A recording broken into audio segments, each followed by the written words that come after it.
చంద్రబాబు నాయుడు గారితో మీరు గమనించగలిగితే కాళ్ళు నరికి యుద్ధం చేస్తాడు. కాళ్ళు నరికి యుద్ధం చేస్తున్నారు ఇప్పుడు వయసు అంటే ఒక్కొక్కరిని ఇప్పుడు కాళ్ళు నరుకుతారు, అది మీకు తెలియదు, యుద్ధం చేస్తున్నట్టు కనబడుతూ ఉంటుంది. నిజంగా బ్యాటిల్లో దిగేసరికి కాళ్ళు ఉండవు. ఇది జరుగుతుంది. ఓకే, దీనికి ప్రిపరేషన్ ఏదంట. ఇప్పుడు ఏంటి మరి దానికి క్లైన్ క్లియర్ అవుతుంది. సాయంత్రం లోకేష్ గారు కూడా ఢిల్లీ వెళ్తున్నారు, మోదీతో మీటింగ్ ఉంది. మోదీ మీటింగ్ అయిపోయిన తర్వాత ఏపీలో ఏదో బ్లాస్ట్ జరగబోతుంది, రాజకీయంగా ఏదో జరగబోతుంది అంటూ కూడా ఇదే చర్చ జరుగుతుంది. ఇప్పుడు మీకు ఒకటి చెప్తున్నాను సార్, కీడించి మేలేంచాలా. చంద్రబాబు నాయుడు గారి అరెస్ట్ విషయంలో మనం ఆ రోజు డిస్కషన్స్లో ఇట్లాగే మాడాం. జగన్మోహన్ రెడ్డి డిస్కషన్స్లో కూడా నో కాంప్రమైజ్. ఎందుకంటే this is all inevitable situations. ఇప్పుడు మీకు యుద్ధం జరుగుతుంటుంది సార్. మంత్రి దాకా వచ్చి చంపేసిన తర్వాత సైన్యాధిపతి చచ్చిపోయాడు, మంత్రి చచ్చిపోయాడు అన్న దగ్గర రాజకీయం ఉంటుంది సిచ్యువేషన్. మరి జగన్మోహన్ రెడ్డి ఫేస్ చేస్తాడా ఇవన్నీ? ఇంకేం చేస్తారు? పార్టీ ఉంటుందా అనేది కదా మెయిన్ ఇష్యూ. పార్టీ ఉండడం తర్వాత విషయం సార్. ఇప్పుడు front ending force he has to make. ఆయనకి ఫోర్స్ లేదు, ఆయన ప్రొటెక్ట్ చేయడానికి ఫోర్స్ లేదు. ఎవరి ప్రొటెక్షన్ అయితే జీరో సార్. నేను ఫస్ట్ డే నుంచి మొత్తుకుంటుంది అది. ఈరోజు మీరు గమనిస్తే కూడా as long as you're on war field, నీ దగ్గర ఆయుధాలు ఉంటాయి, యానిమేషన్ ఉంటాయి, పవర్ ఉంటుంది. పవర్లో ఉన్నప్పుడు యానిమేషన్స్ కాదు కదా, పవర్ లేనప్పుడు. ఇవాళ క్రిటికాలిటీ ఏంటంటే స్ట్రైట్ లైన్ మెథడ్లో ఉంటే మీరు నేను సమానం చెప్పచ్చు. స్ట్రైట్ లైన్ మెథడ్ కానప్పుడు ఎప్పుడైతే ధనంజయ రెడ్డి గారు కృష్ణమోహన్ రెడ్డి దగ్గరకు వచ్చిందో ఆల్మోస్ట్ అన్ని బ్లాక్స్ మూసేసి అనుకోవచ్చు అంతే. కానీ అంటే ఫ్రీక్వెంట్గా ఎలక్షన్స్ అయిపోయి ఏడాది అయిపోతున్న సమయంలోనే అంటే ఇది ఎర్లీ స్టేజ్లోనే డిసిషన్ అనేది ఎలా చూడాలి? ఎందుకంటే గతంలో జగన్మోహన్ రెడ్డి చేసిన పెద్ద తప్పు ఏంటంటే ఆయన 6 నెలల ముందు అరెస్ట్ చేయించడం. చిన్న విషయం చెప్తాను సార్. మీకు ఆరోగ్యం బాగోలేదు, హాస్పిటలైజ్డ్, మెడికల్ సర్టిఫికేట్ ప్రొడ్యూస్ చేసి మరి మొత్తం అంతా కూర్చోబెట్టారు. స్లిప్ టెస్టులు రాయలేదు, క్వార్టర్లీ ఎగ్జామ్స్ రాయలేదు, హాఫర్లీ ఎగ్జామ్స్ కూడా రాయలేదు.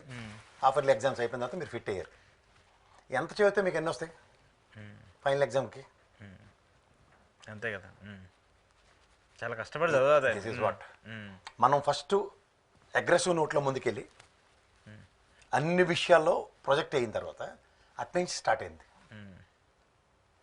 సో అక్కడ నుంచి ఇప్పుడు మనం వాయిస్ మాడ్యులేషన్స్ ఏవైతే ఉన్నాయో, రైతులకు గిట్టుబాటు ధర, రైతుల మిర్చియాడి సమస్యలు, లా అండ్ ఆర్డర్ ఇష్యూస్, ఇవన్నీ బ్రహ్మాండంగా పాపపోయి ఇటు నుంచి నాన్ రియాక్టివ్ మోడ్. ఇప్పుడు ఇటు నుంచి రియాక్టివ్ మోడ్కి ప్రిపరేషన్ ఉన్న దగ్గర రియాక్టివ్ మోడ్ ఇచ్చే వాళ్ళని సైలెంట్ చేస్తే, రియాక్టివ్ అంటే ఇంకేమైనా అన్ని అరెస్టులు కంటిన్యూగా జరుగుతూ ఉన్నట్టు ఇవే కదా జరుగుతూనే ఉంటాయి. This is what they opted. ఈ 5 years వైసీపీ వాళ్ళు స్ట్రగుల్స్ ఫేస్ చేస్తూనే ఉండాలి. ఇంకా స్ట్రగుల్కి బ్యాక్ అండ్ ప్రిపరేషన్ గురించి చెప్తున్నా. ప్రిపరేషన్ లేదు వాళ్ళ దగ్గర.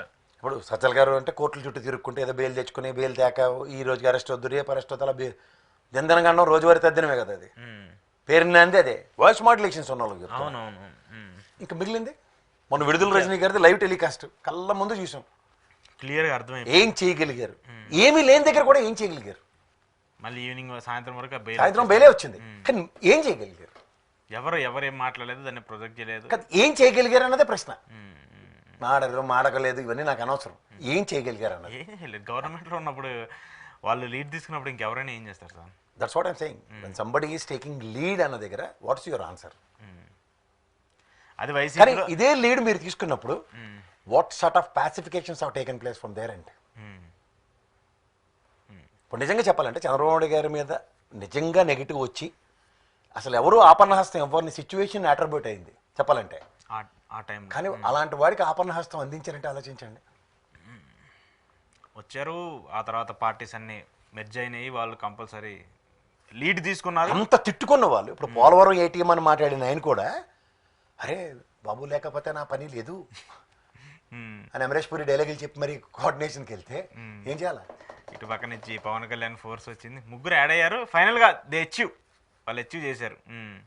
మీకు వయసు అయిపోయింది సార్, రిటైర్ అయిపోవాలని చెప్పి కూడా పవన్ కళ్యాణ్ మాట్లాడిన స్పీచ్ ఎలక్షన్స్ ముందు ఇవాళ వచ్చి 15 ఏళ్ళు ఇంకా మీరే ఉంటేనే మేము కింద ఉంటాం సార్ అని చెప్తున్న నాగిని డ్యాన్సులు చూసి how they are and what is the value of power?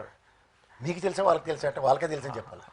వాళ్ళకి అర్థమవుతుంది కదా, వాళ్ళకి తెలుస్తుంది కదా. పవర్ లేకపోతే మేము ఏం చేయలేము అన్న దగ్గర, పవర్ ఉంటేనే ఏదైనా చేయగలం అన్న దగ్గర రెండింటికి సమాధానం వాళ్ళ దగ్గర ఉంది. పవర్ లేకపోతే ఏం చేయలేము అన్నది వాళ్ళకి తెలుసు, పవర్ ఉంటే ఏదైనా చేయగలం అన్న విషయం కూడా ఆయనకు తెలుసు. చంద్రబాబు నాయుడు గారు he's There lies expect in that. Chandrababu. But ఇక్కడ పవర్ ఉండి ఏం చేయలేకపోయావు. పవర్ పవర్ లేక ఇంకా ప్యాథటిక్ సిచ్యువేషన్స్ ఎదురవుతున్నాయి. ఇది ఎందుకు గమనించట్లే? కనీసం ఆయన్ని అట్లీస్ట్ ఆయన మాట్లాడే సిచ్యువేషన్స్ రావట్లేదు, ఆయన మాట్లాడింది సరిగా చూపించే సామర్థ్యం అనేటువంటి వ్యక్తులు లేకపోయారు. మీకు ఇంకా నేను వరస్ట్ కేసు చెప్పనా, అంటే ప్రిడిక్షన్ టైప్లో చెప్పచ్చు. రేపు 150 రోజుల తర్వాత బెయిల్ వచ్చి బయటకు వస్తాడు. కండిషనల్ బెయిల్ ఎలా ఉంటాయి తెలుసా? అంటే మీరు మీ మైండ్లో ఫిక్స్ అయిపోయారు మీరు ఖచ్చితంగా జగన్మోహన్ రెడ్డిని అరెస్ట్ చేస్తారని.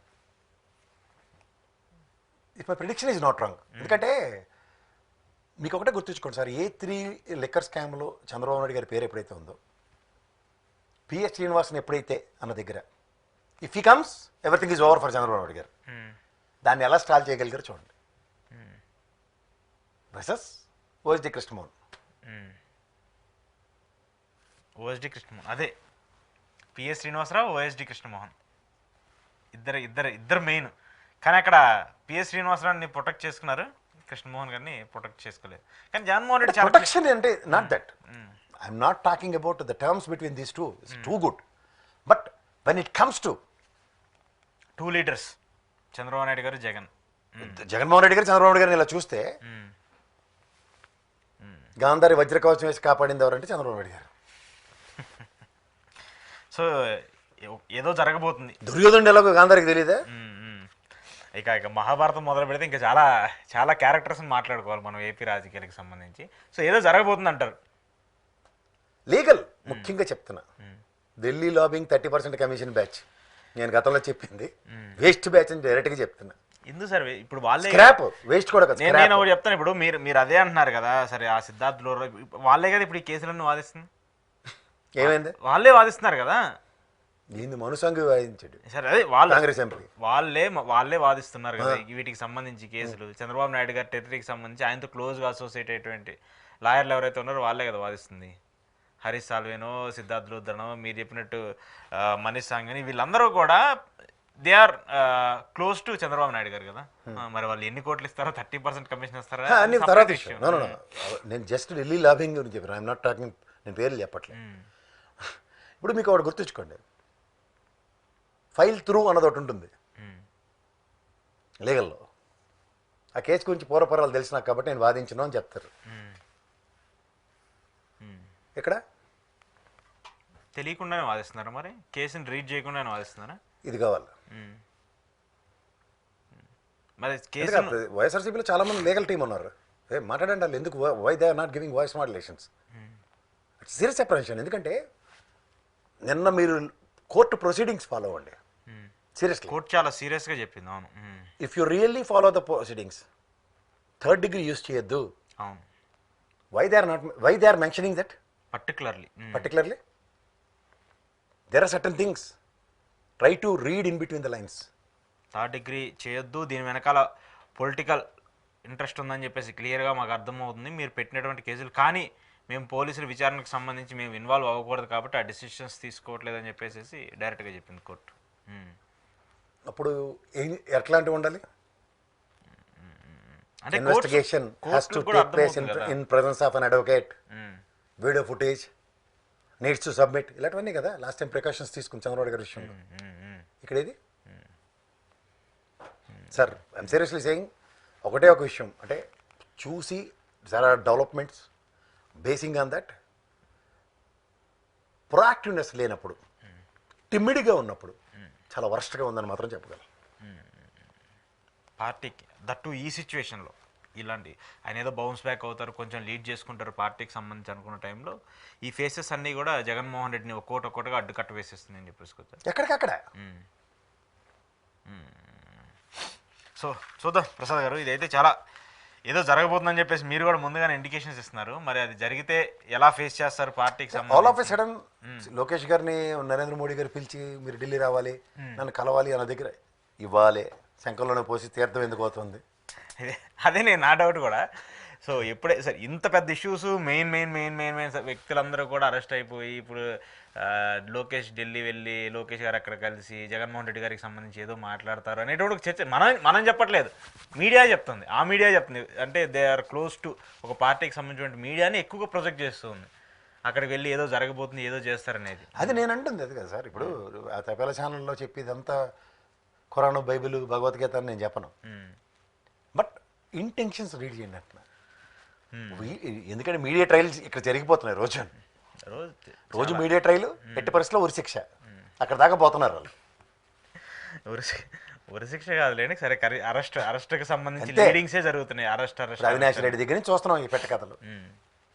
ఒక శాతకాన్ని ఎవరితో చేతిలో పెడితే ఏమైంది, అవినాష్ రెడ్డి జీవితం చూసుకోండి ఒకసారి. కొట్టొచ్చినట్టు కనబడుతుంది. 5 ఏళ్ళు పొద్దయింది ఇప్పటికే, 6 ఏళ్ళు, 7 ఏడు ఇప్పుడు కంప్లీట్ అయిపోయింది, 6 years కంప్లీట్ అయిపోయింది. ఏళ్ళు నడిచానని 7 ఏళ్ళ తర్వాత వదులుతుందేమో, కానీ ఈ దరిద్రం ఏంటో నాకు అర్థం అవ్వట్లేదు.